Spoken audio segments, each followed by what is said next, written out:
নমস্কার বন্ধুরা, আজকে নতুন আরেকটা ভিডিও নিয়ে আসলাম। দেখুন আপনারা বেলের শরবত কীভাবে বানাতে হয়। গরম এসে গেছে, তাই বেলের শরবত খেলে শরীর ঠান্ডা থাকবে। আমি এই বেলটাকে ভেঙে এখন এটার ভিতরে বেলের যে এইগুলো সেগুলো উঠিয়ে নিয়েছি। আর লাগবে আমার এখানে জল, গুঁড়ো দুধ, চিনি আর পরিবেশনের লাগবে টমেটো।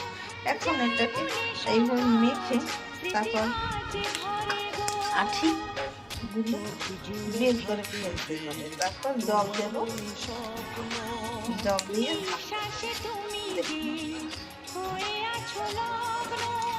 বেলটা আমি ভালো করে একটু সামনে জল দিয়ে ছেনে নিয়েছি। তারপর আটিগুলো বের করে নিয়েছি। আর একটু জল দিতে হবে, ঘন হয়ে গেছে।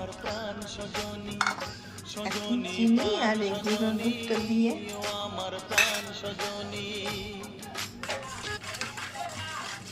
এইভাবে মিশিয়ে নিলেই বেলের শরবত তৈরি হয়ে যায়। গরুর দুধ দিয়েও করা যায়, গুঁড়ো দুধ দিলে খেতে স্বাদ ভালো হয়।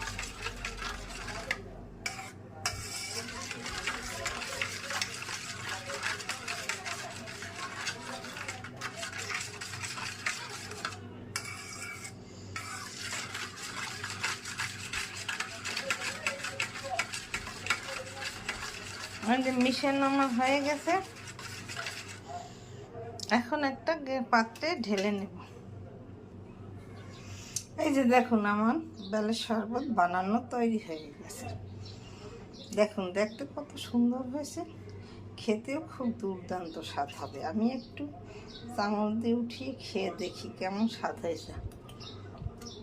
সেই স্বাদ না খেলে মিস করবেন। এই গরমে বেলের শরবত খেলে শরীর ঠান্ডা থাকবে, খেতেও খুব দুর্দান্ত স্বাদ হবে। নতুন নতুন ভিডিও পেতে আমার চ্যানেলটিকে লাইক কমেন্ট শেয়ার দিয়ে পাশে থাকবেন। ধন্যবাদ, থ্যাংক ইউ। আমার ভিডিও ভালো লাগলে লাইক কমেন্ট শেয়ার দিয়ে পাশে থাকবেন। ধন্যবাদ, থ্যাংক ইউ।